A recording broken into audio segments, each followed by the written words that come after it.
사도행전 19장 1절에서 10절 말씀입니다. 사도행전 19장 1절에서 10절 말씀, 노트 페이지는 150장입니다.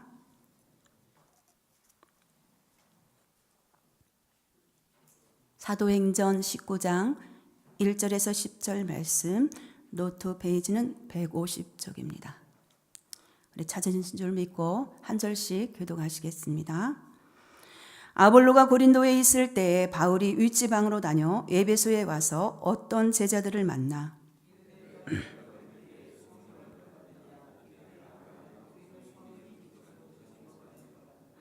바울이 이르되 그러면 너희가 무슨 세례를 받았느냐 대답하되 요한의 세례니라.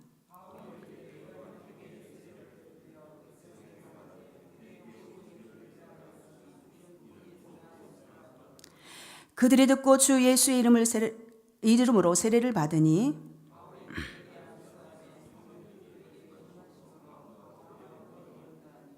모두 12사람쯤 되니라.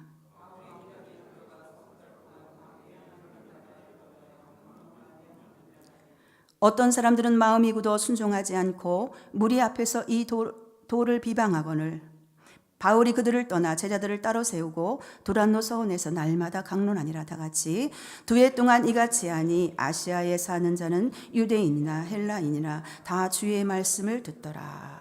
아멘. 이 시간 우리 3분 동안 묵상하는 시간을 갖도록 하겠습니다.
비전신앙 보시도록 하겠습니다. 자비로우신 하나님, 로마서 8장 32절 다 함께 읽겠습니다. 시작. 자기 아들을 아끼지 아니하시고 우리 모든 사람을 위하여 내주신 이가 어찌 그 아들과 함께 모든 것을 우리에게 주시지 아니하겠느냐. 우리가 아직 죄인 되었을 때 하나님께서는 자기 아들을 아낌없이 내어주심으로 우리를 향한 아버지의 사랑을 확증해 주신 줄로 믿습니다. 하나님의 사랑 이외에는 더 큰 사랑이 우리에게 없는 줄로 믿습니다. 오늘 본문은 에베소는 소아시아의 중심 도시일 뿐 아니라 유럽과 소아시아를 연결하는 관문과도 같은 곳이기에 이방인의 전도를 과업으로 삼고 있는 사도 바울은 각국의 여러 인종이 다 모이는 대도시에서 마음껏 복음을 전파하고 싶었던 곳이었습니다. 바울은 마침내 에베소에 당도하여 전도의 포문을 열기 시작합니다. 오늘 본문은 전도의 초창기에 있었던 에베소 성도들, 즉 아볼로를 통해 가르침을 받은 초신자들의 영적 실상을 보여주는 내용입니다. 성령을 알지 못하는 에베소 교인들에 대해서 우리 1절에서 3절 말씀 다 함께 읽어보도록 하겠습니다. 시작. 아볼로가 고린도에 있을 때에 바울이 윗지방으로 다녀 에베소에 와서 어떤 제자를 만나 이르되 너희가 믿을 때에 성령을 받았느냐 이르되 아니라 우리는 성령이 계심도 듣지 못하였노라. 바울이 이르되 그러면 너희가 무슨 세례를 받았느냐 대답하되 요한의 세례니라. 바울이 에베소에 도착한 후 에베소 교인들 몇 명을 만나 그들에게 성령을 받았느냐고 묻자 그들은 성령이 있다는 말조차 들어본 일이 없다라고 말하고 있습니다. 바울이 다시 그들에게 그럼 어떤 세례를 받았느냐고 묻자 그들은 요한의 세례를 받았다고 말합니다. 사도 바울이 에베소에 도착할 당시 에베소 사람의 일부는 전도자 아볼로를 통해 이미 어느 정도는 성경 지식을 알고 있었습니다. 그러나 아볼로 자신도 요한의 세례에 대해서만 알 뿐 예수 그리스도의 십자가와 성령에 대해서는 무지했던 터라 이들 초신자들의 신앙 지식 역시 극히 불완전했던 것입니다. 그래서 사도 바울은 이들 초신자들을 향해 참 성도가 성도의 자격을 갖추기 위해 받아야 할 두 가지 세례에 대해서 가르쳤습니다. 가르치고 안수함에 에베소 교인들에게 성령이 임하는 것을 볼 수가 있습니다. 4절에서 7절 말씀 다 함께 또 읽겠습니다. 시작. 바울이 이르되 요한이 회개의 세례를 베풀며 백성에게 말하되 내 뒤에 오시는 이를 믿으라 하였으니 이는 곧 예수라 하거늘 그들이 듣고 주 예수의 이름으로 세례를 받으니 바울이 그들에게 안수하며 성령이 그들에게 임하심으로 방언도 하고 예언도 하니 모두 12사람쯤 되니라. 바울이 말했습니다. 요한의 세례는 회개의 세례이므로 자기 뒤에 오시는 이를 믿으라 했는데 그분이 바로 예수님입니다. 마태복음 3장 11절 말씀에 나는 너희로 회개하기 위하여 물로 세례를 베풀거니와 내 뒤에 오시는 이는 나보다 능력이 많으시니 나는 그의 신을 들기도 감당하지 못하겠노라. 그는 성령과 불로 너희에게 세례를 베풀 것이요. 그렇다면 4절과 5절에서 말씀하시는 요한의 세례와 예수님의 세례의 차이에 대해서 한번 살펴보도록 하겠습니다. 첫 번째 요한의 세례는 물 세례입니다. 세례 요한은 말라기 선지자 이후 무려 400년 만에 나타난 선지자로서 요한의 세례는 죄사함의 세례입니다. 죄의 용서를 받아 예수님이 누구인지 알아보도록 하는 것이 세례 요한의 세례 임무요. 우리에게 구원을 베푸시는 이는 오직 예수님 뿐이기 때문입니다.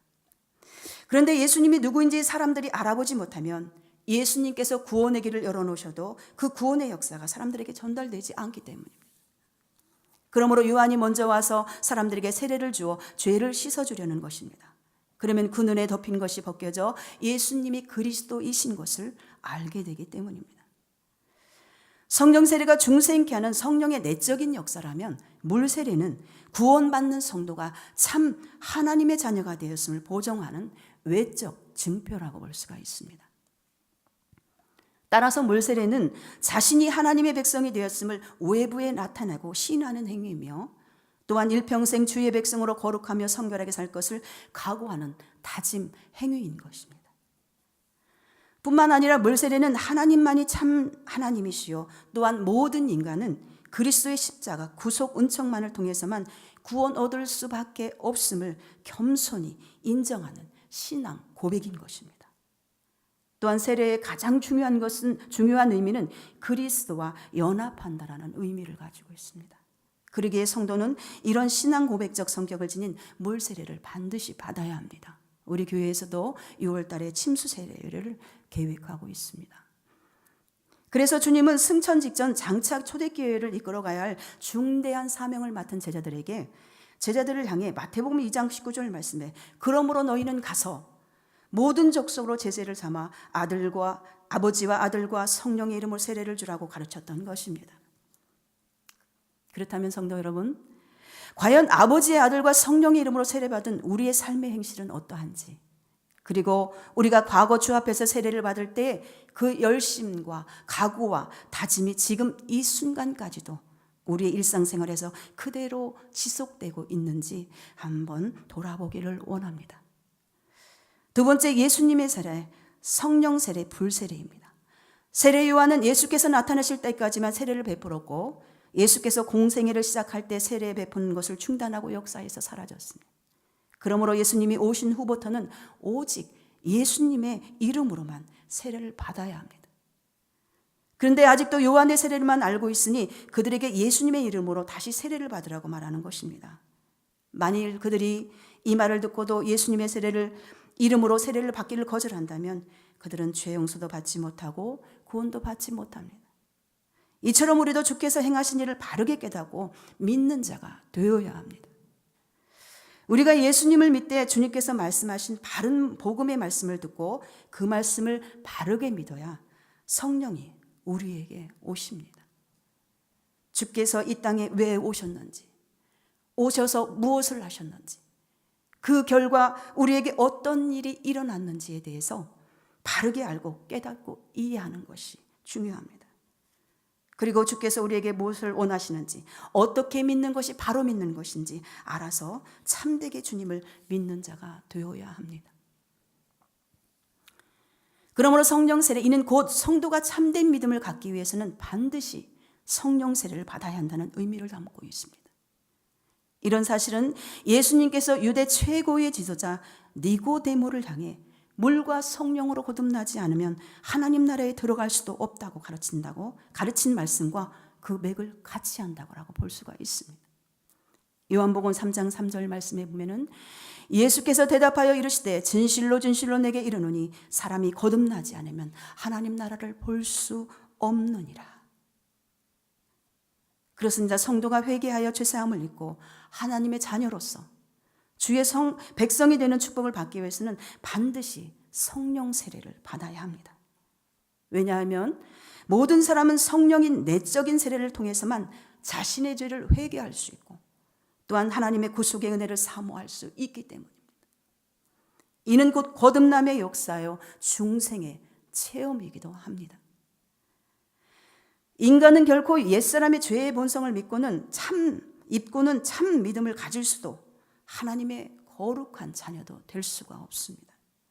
뿐만 아니라 인간은 성령의 세례를 받지 않고는 결단코 타락한 세상에서 하나님의 자녀답게 정결한 삶을, 성결한 삶을 살아갈 능력도 가질 수 없기 때문입니다. 그러기에 성도는 반드시 중성케 하시고 또한 계속해서 성결케 하는 성화의 단계, 마지막 날 영화의 단계에 이르게 하시는 놀라운 성령의 세례를 받아야 하는 것입니다. 그래서 바울은 성도들에게 있어 무엇보다도 우선되어야 할 성령 세례에 대해서 가르쳤던 것입니다. 그들 역시 아볼로처럼 예수님에 대해 알기는 하였으나 십자가와 부활과 성령과 같은 복음의 핵심에 대한 것들을 알지 못했습니다. 복음의 결론은 성령입니다. 성령 없이는 복음의 완성도 없으므로 우리는 항상 언약을 붙들고 성령 주시기를 간구해야만 합니다. 이에 바울이 복음의 말씀을 전하고 예수의 이름으로 세례를 준 후에 안수하니 그들이 성령을 받아 방언도 하고 예언도 하였습니다. 또한 바울은 두란노 서원에서 강론을 합니다. 우리 8절에서 10절 말씀 다 함께 읽겠습니다. 시작. 바울이 회당에 들어가 석 달 동안 담대히 하나님 나라에 관하여 강론하며 권하되 어떤 사람들은 마음이 굳어 순종하지 않고 무리 앞에서 이 도를 비방하거늘 바울이 그들을 떠나 제자들을 따로 세우고 두란노 서원에서 날마다 강론하니라. 2해 동안 이같이 하니 아시아에 사는 자는 유대인이나 헬란이나 다 주의 말씀을 듣더라. 아멘. 에베소에 당도한 바울은 먼저 유대인의 회당을 찾습니다. 그리고 이곳에서 3개월 동안 담대히 하나님 나라에 대해서 하나님 나라에 관하여 복음을 전했습니다. 하나님 나라는 하나님의 통치를 가리키며 사람은 하나님 없이 살던 불경건한 삶에서부터 돌이켜 하나님 말씀에 복종하는 삶이 되어야 된다고 강론한 것입니다. 그러나 이들은 완악하고 패역하여 조상들의 불의한 피를 이어받은 유대인들인지라 이들은 다시금 사도 바울을 박해하고 복음을 대적합니다. 우리는 사도 바울의 에베소와 두란노 서원 전도 사역을 통해 복음을 듣는 자들의 3가지 상이한 반응을 나타나는 것을 관찰할 수가 있습니다. 첫 번째 9절 말씀에 보면은 흑자는 마음이 굳어 복음을 순종치 않고 비방합니다. 두 번째 13절에서 16절 말씀에 보면은 흑자는 참 믿음 없이 단순히 복음을 흉내냅니다. 또 세 번째 17절에서 20절 말씀에 보면은 흑자는 참 마음으로 회개하고 복음을 영접합니다. 이와 같이 복음을 듣는 자들이 상이한 반응들이 나타납니다. 그래서 바울이 복음을 전하는 것을 비방하며 방해를 놓자 바울이 그의 말을 귀 기울여 듣는 자들을 따로 데리고 나가서 두란노 서원에서 매일 말씀을 강론합니다. 복음의 역사는 이때 바울과 함께한 자들에게서 나타납니다. 말씀을 듣기를 거부하면 하나님의 복음의 역사는 다른 사람을 통해서 나타난다는 것입니다. 우리는 말씀 듣는 자리가 가장 치열한 영적인 싸움의 자리인 것을 알고 반드시 기억하고 있어야 됩니다. 왜냐하면 말씀을 통해서 마귀의 백성이 하나님의 자녀가 되기 때문입니다.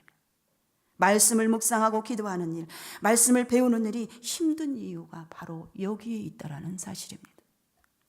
묵상과 기도가 힘들다고 외면하면 마귀가 나를 집어삼키도록 내버려 두는 것과도 같습니다. 말씀과 기도를 잃어버리면 나의 영생도 잃어버린다는 것을 반드시 기억하십시오.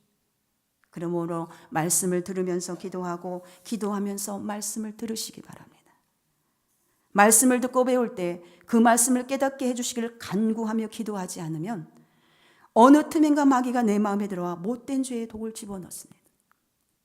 그러면 우리를 구원할 참된 복음의 말씀을 오히려 듣기 싫어하는 자가 되고 말씀을 들을수록 마음이 더 완고해지는 사람이 되고 맙니다.